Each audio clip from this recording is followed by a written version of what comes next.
пятницу, 21 августа, в доме учителя многолюдно. Прощаются с дорогим сердцу и всей стране человеком Игорем Ахба, видным государственным деятелем, кавалером ордена Ахтябша II и III степеней, первым послом Абхазии в России. Проводить Игоря Ахба в последний путь пришел президент Бадра Гунба, общественность, его друзья и соратники.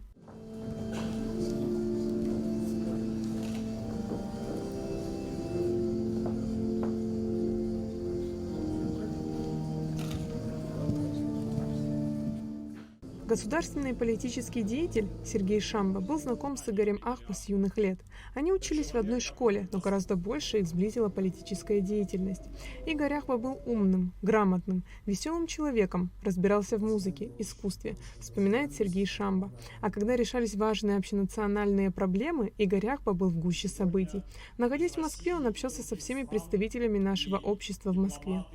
Тогда мой брат возглавлял абхазскую общину в Москве, Тарас Шамба. Он близко с ним тогда сдружился, и вот до последних дней жизни моего брата они очень тесно всегда общались. С Владиславом Ардзенбо также он познакомился, когда работал Игорь в библиотеке имени Ленина научным сотрудником, да, Владислав Ардзенбо был научным сотрудником Института востоковедения.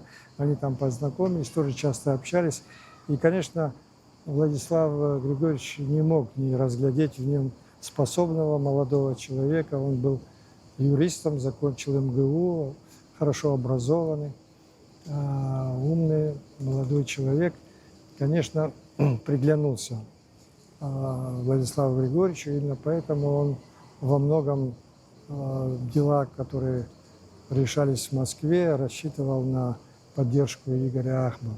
В этот день прощаются с другом, дипломатом, человеком, который горячо любил свою страну. Те, кто его знал, говорят, что это был без преувеличения выдающийся человек. После признания России независимости Абхазии в 2008 году на базе представительства было создано посольство республики. Ахба стал его первым послом. Он был открытым, добрым, но при этом очень настойчивым и бескомпромиссным, когда речь заходила об отстаивании интересов Абхазии. Мы еще долго будем осмысливать его вклад в развитие абхазской национальной дипломатии, в развитие контактов с нашими внешними партнерами, прежде всего с нашими союзниками и друзьями с Россией. В деле укрепления этих связей роль Игоря Ахба, она очень велика. Он внес огромный вклад в представление наших интересов, пользовался особым доверием нашего национального лидера Владислава Григорьевича Ардзенбо. Неоднократно и во время моего пребывания в Российской Федерации, непосредственно в Москве, и будучи в Абхазии, когда возникали определенные сложные моменты, я всегда знал для себя, что есть Игорь Муратович, наш старший друг, профессионал, кому можно позвонить, посоветоваться и всегда услышать совет, дельный совет и напутствие. Игорь Ахба был одним из соратников национального лидера Абхазии, первого президента страны Владислава Ардзенбо. С 1992 года он возглавлял полномочное представительство Республики Абхазия в Российской Федерации. В 2004 году являлся министром иностранных дел республики.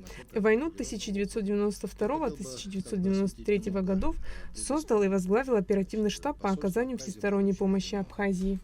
Игорь Муратович останется в памяти людей, которые его знали хорошо, но, мне кажется, и вообще в целом в памяти народной, как человек высочайшего профессионализма, человек, который всю свою жизнь, и это не преувеличение, это не пустые слова, посвятил служению Абхазии, народу нашему, который был бескорыстным. Представляя Республику Абхазия в Российской Федерации на протяжении многих лет, Игорь Муратович внес значительный вклад в развитие абхазо-российских отношений. Вице-премьер Джансух Нанба зачитал некоторые из большого количества писем, телеграмм со словами глубокой скорби и соболезнований, которые приходят в эти дни. Ушел из жизни яркий человек, профессионал, многие годы отдавший служению родной Абхазии. Добрая память об Игоре Муратовиче навсегда сохранится в истории Абхазии, в сердцах его близких коллег, друзей. Алан Элбакир, чрезвычайный полномочный посол Республики Абхазия в Республике Южная Осетия. Игорь Ахпа был достойным и преданным своему отечеству человеком. Он не только стоял у истоков современной абхазской дипломатии, но и был одним из основателей общества абхазской культуры в Москве, абхазской газеты и абхазской воскресной школы. Айлита Арутюн, Алексея Гухава, Абхазское телевидение.